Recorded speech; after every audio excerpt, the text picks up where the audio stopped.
Welcome back, Gunners.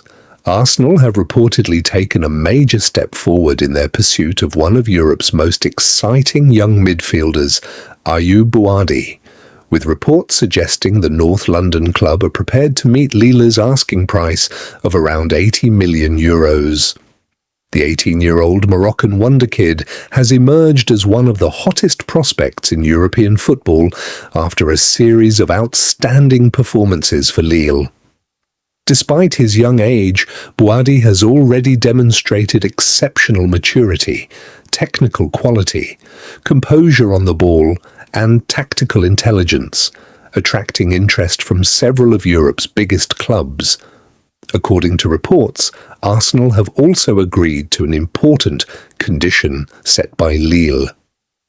Rather than taking the teenager to the Emirates immediately, the Gunners are willing to allow Bouaddi to remain on loan at Lille throughout the 2026/27 season. This arrangement would give him another year of regular first-team football, including valuable UEFA Champions League experience, before making the move to North London.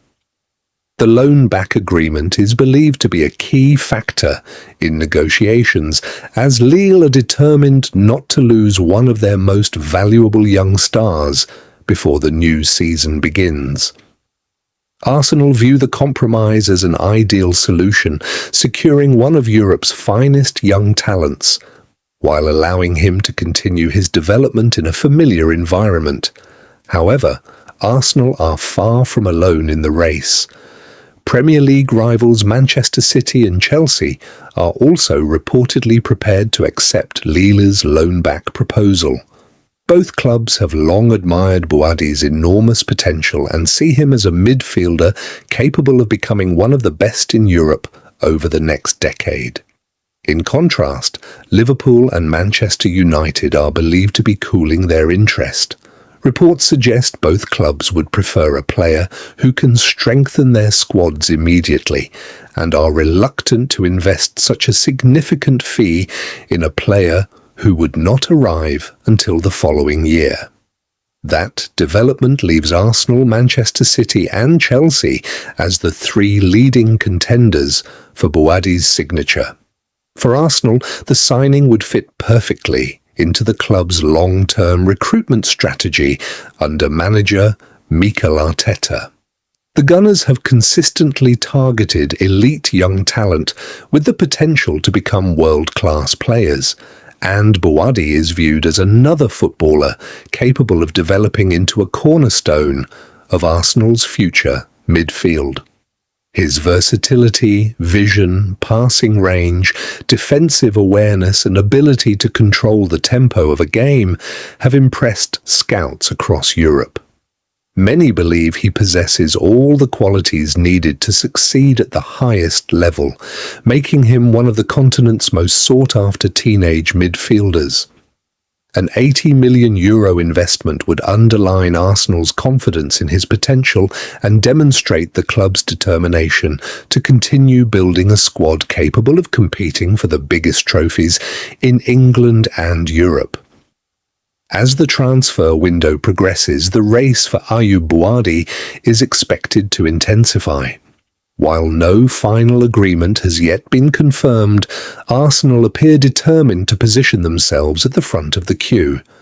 Should the deal eventually be completed, it could become one of the most significant investments in a teenage midfielder in recent years, and another statement of intent from the Gunners as they continue planning for sustained success in the seasons ahead.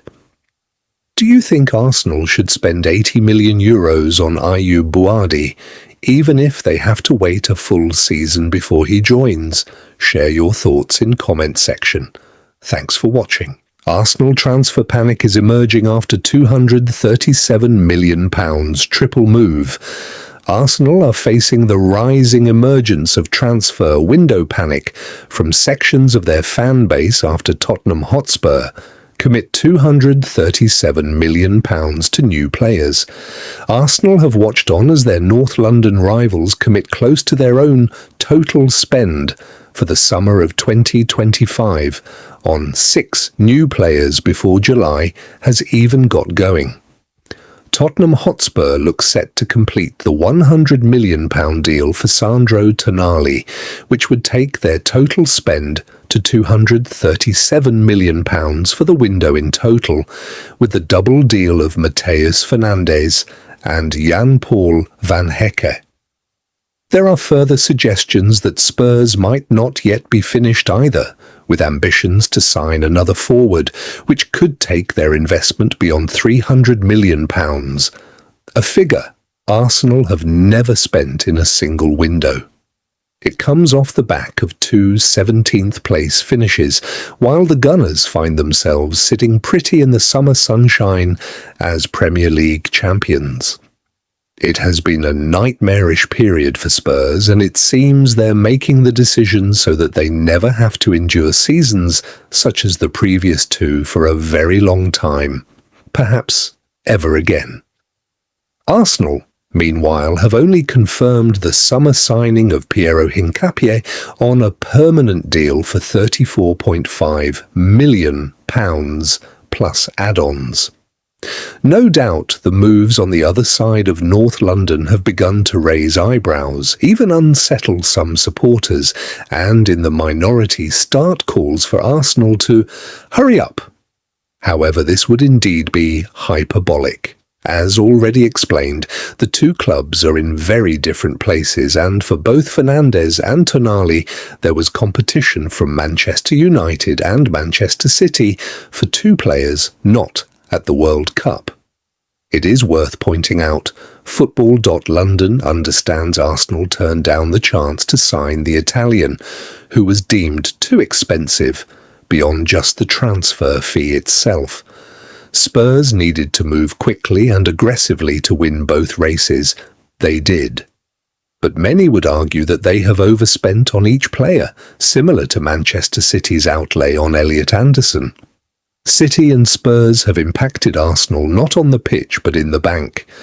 These 3 deals will no doubt hike the prices of plenty of the more expensive players on the market, and Arsenal will pay the price. Sporting director Andrea Berta has been active, and the keenness on Morgan Rogers, Bradley Barcola, Bruno Guimaraes and Christos Tsolis is well known. The first 3 in the list are currently playing the World Cup, which always complicates any deals, with players often keen to focus on the tournament. Plus, there is the chance of injury impacting a player, something Arsenal would not want to commit the type of money it would take to do a deal, and risk that player suffering a major injury outside of their control. Fans need not fear, Arsenal will spend and are expected to go big too. This is not the time for panic. Tottenham have decided to completely reshape their squad after 2 hugely disappointing Premier League campaigns. The biggest move is expected to be the arrival of Sandro Tonali in a deal worth around £100 million, making him one of the most expensive midfielders in football history. Alongside Tonali, Spurs have also moved for Matheus Fernandes and Jan-Paul van Hecke, taking their total investment to approximately £237 million. Reports also suggest Tottenham are still searching for another attacking player, meaning their spending could surpass £300 million before the transfer window closes. For a club desperate to rebuild after consecutive disappointing seasons, Chairman Daniel Levy appears willing to back the project with unprecedented financial support. Whenever a rival spends heavily, comparisons are inevitable. Many Arsenal supporters expected the Premier League champions to dominate the transfer headlines after another successful campaign. Instead, it has been Tottenham making the biggest splash. So far, Arsenal's only confirmed major addition has been Piero Hincapié, who joined permanently in a deal worth around £34.5 million plus add-ons. Compared to Tottenham's spending, Arsenal's business has appeared relatively quiet, leading some supporters to fear the club may miss out on important targets. However, appearances can often be misleading during the transfer window. Unlike Tottenham, Arsenal are not trying to rebuild an underperforming squad. Mikel Arteta already possesses one of Europe's strongest teams after guiding Arsenal to Premier League glory. The club's strategy this summer is not about replacing half the squad, but adding elite quality in specific positions. That means Arsenal can afford to wait for the right players instead of rushing into expensive deals. Sporting director Andrea Berta has repeatedly shown he prefers calculated negotiations rather than panic buying.